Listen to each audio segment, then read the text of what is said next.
오늘은 나를 높이시며 기름 부으시는 하나님이라는 제목으로 은혜를 받고자 합니다. 오늘은 1년 동안 삶의 자리를 지켜주시고 삶의 열매를 허락하신 하나님께 감사하는 추석 감사주일입니다.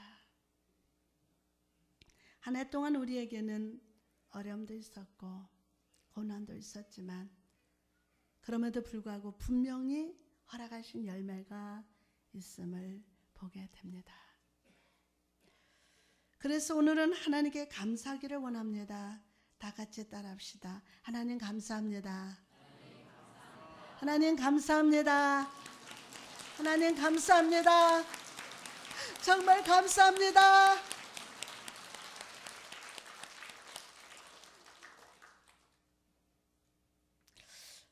오래전 선교를 갔을 때 한 농장을 방문한 적이 있습니다. 나무가 많이 심겨져 있고 모든 나무들에게 열매가 풍성하게 맺어 있었습니다. 제가 이 풍성한 열매를 보며 감탄하고 있을 때 이 농장의 주인은 목사님, 여기 이 농장은 한때는 정말 황폐했습니다. 왜 그런지 이유를 살펴보니 나무가 잘 자라지 못한 그 땅은 원래 논이었던 곳이라서 땅 밑에 돌이 많아서 나무가 뿌리를 내리지 못했기 때문입니다. 그래서 이 농장의 주인은 외부에서 좋은 흙을 파서 땅 밑에 모든 돌들을 파내고 좋은 흙을 뿌려주었습니다. 그러자 그토록 열매 없던 땅에 나무가 뿌리를 내리고 줄기를 내고 잎사귀를 내서 풍성한 열매를 얻을 수 있었다고 합니다. 사랑하는 성도 여러분, 하나님께서는 우리에게 이미 많은 것을 주셨습니다. 아멘이 다 안 거 보니까 인정이 안 되나 봐요. 다시 한번 여러분, 하나님께서 우리에게 이미 많은 것을 주셨습니다. 주님께서 돌박 같던 우리 삶에 찾아오셔서 모든 염려와 불신, 사단의 돌들을 성령의 쟁기로 다 갈아주시고 저 하늘에 속한 축복의 흙을 뿌려주시사 우리 삶에 오늘날 풍성한 열매를 거두게 하셨음을 믿으시기를 바랍니다. 이 시간 우리에게 주신 은혜를 다시 한번 기억합시다. 우리에게 주신 은혜를 다시 한번 기억합시다. 먼저 우리에게 건강을 주셔서 와, 참 감사해요. 성도들 부자 되게 달라고 전 기도 안 했어요. 이제 해야 되겠죠. 하나님 영육 건강 주세요. 이게 소원이었어요. 병원 신세지지 않게 해주세요. 영육 건강 주세요. 와, 이렇게 건강하게 예배 자리에 나와서 하나님 앞에 예배하고 있습니다. 이 은혜를 다시 한번 기억합시다. 그리고 믿음을 주셔서 이렇게 말씀을 들으며 은혜 받을 수 있게 하셨습니다. 하셨어요. 그리고 무엇보다도 하나님께서는 나같이 욕심 많고 허물 많은 사람에게 자신의 하나뿐인 아들을 주셨습니다. 그리고 십자가에서 피 흘리심을 통해서 죽으시고 부활하셔서 그 부활하신 하나님이 우리 주인이 되셨습니다. 그래서 우리는 진정한 자유를 누리게 하셨어요. 또한 좋은 가정을 주시고 자녀를 주시고 좋은 직장과 사업을 주시며 좋은 믿음의 동료들을 허락해 주셨습니다. 그러므로 사랑하는 성도 여러분, 오늘 시간 하나님께서 이미 내게 주신 것들에 대해서 감사하고 찬양합시다. 그럴 때 하나님께서 우리의 찬양과 감사의 향기를 받으시고 넘치는 축복을 허락해 주실 줄 믿습니다. 오늘 말씀 속에 다윗은요, 강한 확신을 가지고 고백하고 있습니다. 그러나 주께서 내 뿔을 들소의 뿔같이 높이셨으며 내게 신선한 기름을 부으셨나이다. 다윗이 이렇게 확신하는 이유가 무엇입니까? 바로 하나님이 그와 함께 하셨기 때문이에요. 함께 하셨다. 우리도 마찬가지입니다. 우리가 세상에 의존하는 삶을 살면 불안과 의심의 자리에 거하게 되지만 우리가 여호와 하나님 안에 거하면 불안과 의심이 아니라 확신 가운데 살아갈 수 있습니다. 이 확신 때문에 다윗은 미래에 대해서 염려하지 않았어요. 그는 하나님이 지금까지 그에게 은혜를 부어주신 것처럼 앞으로도 더욱 많은 은혜 주실 것으로 확신했습니다. 일용할 양식의 본질이 뭐라고 했습니까? 믿음이에요. 오늘 은혜 주신 하나님 내일도 주신다. 아멘. 오늘 건강 주신 하나님 내일도 주신다.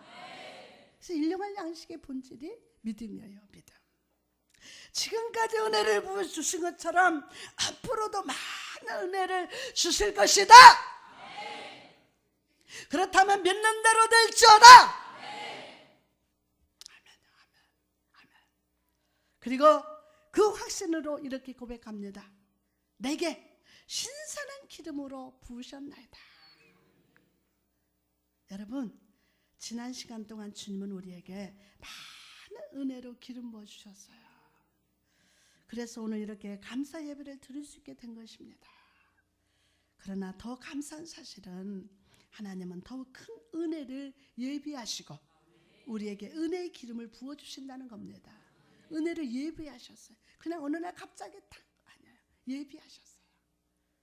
오늘 시간 이 축복을 간절히 사모합시다. 사모하는 자는 기대할 수 있어요. 네? 사모하는 자는 기대하는 거예요. 와, 하나님 어떻게 하실까 막 기대가 되는 거예요. 주께서 넘치도록 채워주실 줄 믿습니다. 자, 그럼 우리의 뿔을 높이시고 기름을 부으시는 일을 통해서 우리가 경험하는 은혜가 무엇입니까? 먼저 새로운 힘이 소생되는 은혜입니다. 소생되는 은혜. 여러분, 이스라엘 사람들에게 있어서 기름 붓는 것은 사람에게 힘을 더하는 것, 또한 약해졌던 힘이 다시 소생되는 것을 의미합니다. 다윗은 삶을 살면서 힘이 약해지고 사라지는 듯한 느낌이 들 때가 있었습니다. 저도 여러분들 그럴 때가 있죠. 그때마다 하나님은 그에게 영의 기름을 부어주셔서 약해진 그의 영에 힘을 주시고 강하게 하셨습니다. 이와 마찬가지로 우리도 삶을 살다 보면 연약해질 때가 있습니다. 힘이 없을 때 있습니다. 도저히 주여 한마디도 나올 수 없는 그럴 때가 있습니다. 영적으로 병들 때가 있습니다. 육적으로도 병들 때가 있습니다. 일상에 지치고 사업 때문에 지치고 많은 문제와 고난 위에서 낙심할 때가 있습니다.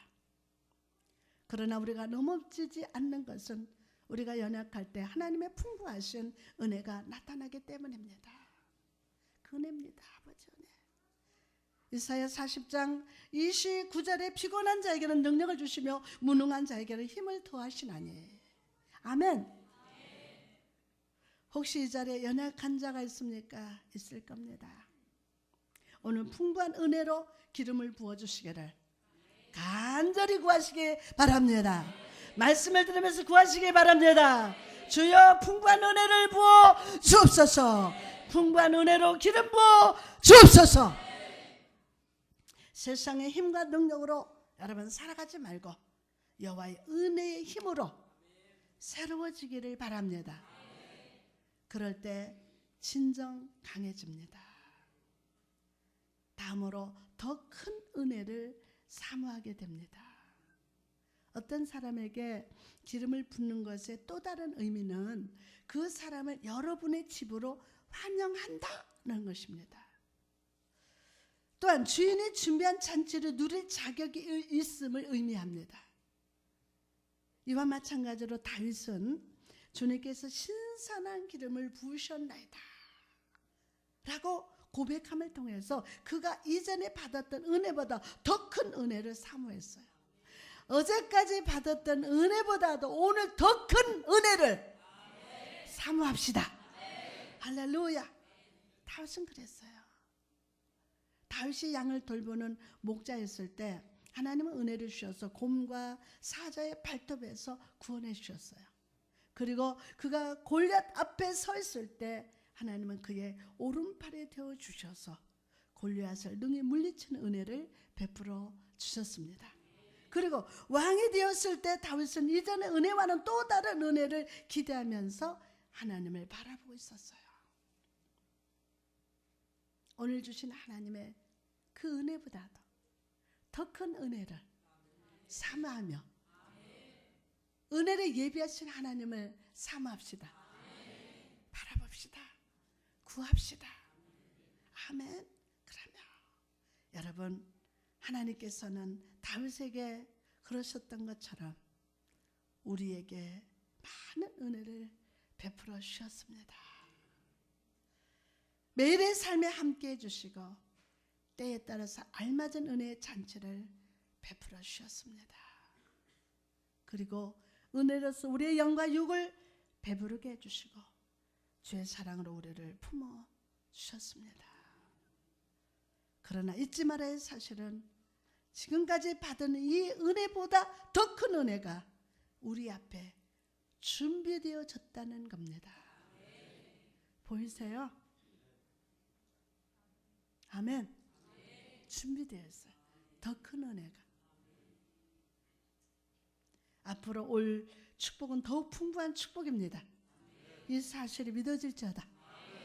우리가 지금까지 받았던 은혜와 축복도 앞으로 받을 축복에 비하면 지극히 작은 것입니다. 그러므로 여러분, 오늘 더 큰 은혜를 사모하며 하나님께 고백합시다. 주여, 오늘 내게 은혜의 기름, 축복의 기름을 부어 주옵소서. 아멘, 아멘, 아멘. 또한 주님이 기름 부으실 때 하나님이 우리에게 찾아오십니다. 찾아오세요. 출애굽기 33장 12절에 모세가 여호와께 아뢰되 보시옵소서, 주께서 내게 이 백성을 인도하여 올라가라 하시면서 나와 함께 보낼 자를 내게 지시하지 아니하셨나이다. 주께서 전에 말씀하시기를 나는 이름으로도 너를 알고 뭐로도 이름으로도 너를 알고 너도 내 앞에 은총을 입었다 하셨사온즉. 아멘. 자, 우리가 찾지 않아도 우리가 어디 있든지 하나님의 은총은 언제나 우리를 찾아오십니다. 여러분이 찾아간 것 같죠? 아니에요. 내가 어디를 있든지 주님이 찾아오셔요. 모세는 200만 명이나 되는 사람들, 불순종하고 불평하는 사람들을 이끌어야 하는 위치에 있었습니다. 그는 하나님 앞에 나가서 하나님 앞에 은총을 구했어요. 출애굽기 33장 13절 보니까 내가 참으로 주의 목전에서 은총을 입어 싸우면 원하건대 주의 길을 내게 보이사 내게 주를 알리시고 나로 주의 목전에 은총을 입게 하시며 이 족속을 주의 백성으로 여기소서. 모세는 이스라엘 백성들을 주의 백성으로 여겨달라고 했습니다. 여러분, 이것은 정말 중요합니다.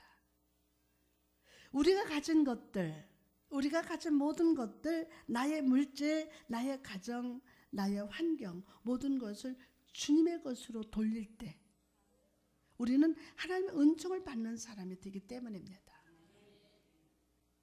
여러분, 은총이 무엇입니까? 은총을 베풀어 주옵소서. 우리 기도 많이 하죠. 은총이 뭐예요? 이 은총이라는 것은 하나님께서 그리스도 안에서 우리가 할 수 없는 모든 불가능을 이루시는 능력임을 믿으시기 바랍니다. 아멘. 이 능력 받으시기 바랍니다. 여러분, 그러므로 여러분은 하나님의 은총을 입은 자임을 믿으시면 아멘 합시다. 하나님의 은총을 입은 자들이에요. 주의 은총이 아니고서는 우리는 이 자리까지 올 수 없습니다. 이토록 풍성한 열매를 얻을 수도 없습니다. 주의 은총과 보호하심이 아니고서는 이 세상 악한 사단의 사나운 입이 나를 삼켰을 것입니다. 오늘 이렇게 풍성한 열매, 기쁨의 단을 거둘 수 있었던 것도 다 주님의 은총이 함께 하셨기 때문임을 믿으시기 바랍니다. 할렐루야. 그러므로 여러분, 오늘 내 삶에 성취 때문에 자만하는 자가 되지 말고 항상 주의 말씀을 믿고 순종합시다. 주의 말씀을 믿고 순종해요. 나와 함께 하시는 주님께 감사하시기 바랍니다. 그럴 때 하나님의 은총이 우리 가정에, 우리 교회에, 우리 영혼에 찾아오셔서 항상 함께 거하시고 우리 인생 끝날까지 은혜의 생수가 끊이지 않게 하실 줄 믿습니다. 두 번째로 다윗이 이런 확신을 가질 수 있었던 근거가 무엇일까요? 다윗이 가졌던 이 확신은 바로 하나님께 그 근거를 두었고 있었습니다. 하나님께 그 근거를 두고 있었습니다. 그는 자신의 왕의 권위나 물질이나 사람들에게 의존하지 않았습니다. 그의 삶에 있어서 모든 근원은 바로 하나님이었습니다. 그러기에 언제나 확신 가운데 살았던 것입니다. 제가 예전에 지방으로 여행을 간 적이 있었습니다. 성도들 모르게 갔냐고요? 모르고 살짝 갔다 왔어. 그때는 한겨울이었는데 길을 가다가 많은 사람들이 줄을 서서 무엇인가 기다리고 있는 것을 보았습니다. 거기가 어디냐고요? 저 경상도야. 그래서 지금 여기서 왜 서 계십니까? 그러자 그 사람 바로 여기에 한겨울에도 얼지 않고 맑은 생수가 나오는 우물이 있는데 약수여요. 이 물 먹으면요 건강해져요. 아무리 날씨가 추워도 이 우물은 얼지 않습니다. 왜냐하면 지하 깊숙한 곳에서 흘러나온 물이라는 거예요. 그래서 저도 줄을 서서 물을 마셔보았습니다. 정말 깨끗하고 맛이 좋았습니다. 여러분, 세상 사람들은 각자 의지하는 삶의 우물이 있습니다. 세상의 능력과 지혜와 명예의 우물을 의지합니다. 자기의 재능에 가지고 있는 것에 그 우물을 의지합니다. 또 어떤 사람은 물질이 그들의 우물이 됩니다. 그러나 이런 우물은 시험의 겨울, 고난의 추위를 지날 때 모두 얼어버리게 됩니다. 그제서야 사람들은 자기가 확신하고 의지하고 있던 것들이 마르는 시냇물과 같은 것임을 깨닫게 됩니다. 여러분이 하나님을 의지하고 나의 모든 삶의 근원은 하나님께 있습니다. 하나님께 있습니다.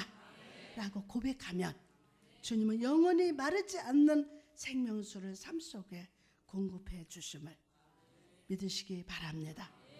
요즘 우리의 삶의 환경을 보시기 바랍니다. 매일의 삶이 힘듭니다. 그럼에도 우리가 이렇게 감사 예배 드릴 수 있는 이유가 무엇입니까? 힘든 환경 가운데서도 하나님께서 신선한 생명수를 우리 삶에 공급해 주시기 때문입니다. 또한 우리는 예수 그리스도와 한 몸을 이뤘기 때문에 신선한 은혜의 공급을 확신할 수가 있습니다. 모든 그리스도인은 예수 그리스도의 몸의 일부분이며 그의 살과 뼈의 일부분입니다. 우리 몸을 생각해 보십시오. 머리부터 발끝까지 피가 순환하면서 좋은 영양분을 전달합니다. 이와 마찬가지로 우리도 예수 그리스도와 함께 살면 충만한 은혜의 공급을 받을 수 있음을 믿으시기를 바랍니다. 우리가 신선한 은혜의 공급을 확신할 수 있는 또 하나의 이유는 바로 성령이 우리 가운데 함께 거하시기 때문입니다. 사르밧 과부를 한번 여러분 떠올려 보시기 바랍니다. 엘리야가 그 과부의 집에 찾아가 함께 거할 때 그녀의 모든 부족함의 문제가 해결받았어요.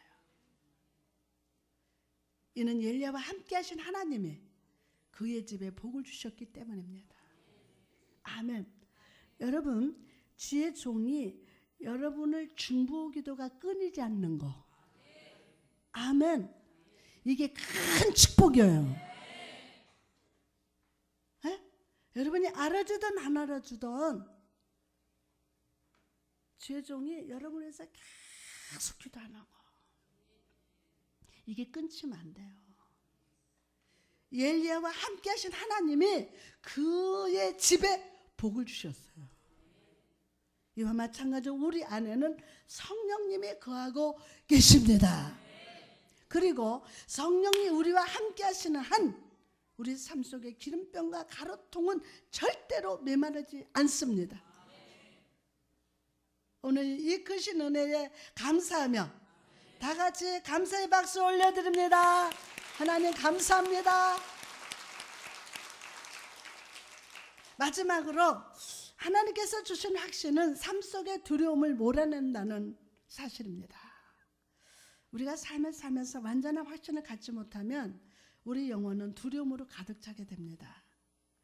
아담이 하나님 말씀에 불순종하고 죄의 자리에 거하게 되자 두려움이 임했던 것처럼 우리 삶도 하나님 없이는 진정한 만족을 누릴 수가 없습니다.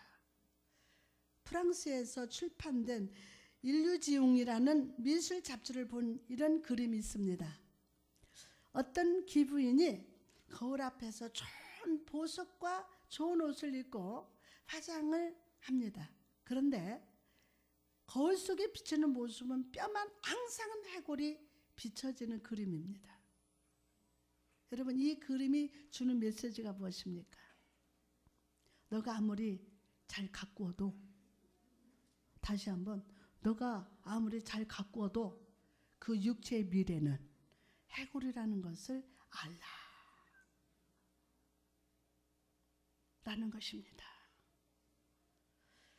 즉 우리 인생은 하나님 앞에서 죽을 수밖에 없는 존재임을, 저 막막한 공동묘지 날 기다린다. 누구나 공동묘지에서 우리 기다려. 착각 그 죽음을 향해서 가는 거예요. 죽을 수밖에 없는 존재임을, 생명의 근원 대신 하나님의 나를 붙들어 주셔야만 살 수 있는 존재임을 기억하라는 거예요. 혹시 이 자리에 마음속에 두려움이 가득한 사람이 있습니까? 그 문제에 대한 해답이 바로 여기 있습니다. 그러나 주께서 내 뿔을 들소의 뿔같이 높으셨으며 내게 신선한 기름을 부으셨나이다. 할렐루야. 아멘. 옛날 이스라엘 백성이 광야를 걷고 있을 때 하나님은 백성을 위하여 만나를 준비하시고 매일 아침 그것을 거두게 하셨습니다.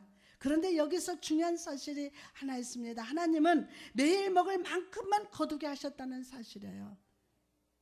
만약 누군가가 예비하기 위해서 만나를 더 거뒀다 할지라도 그것은 오랫동안 보관할 수 없습니다.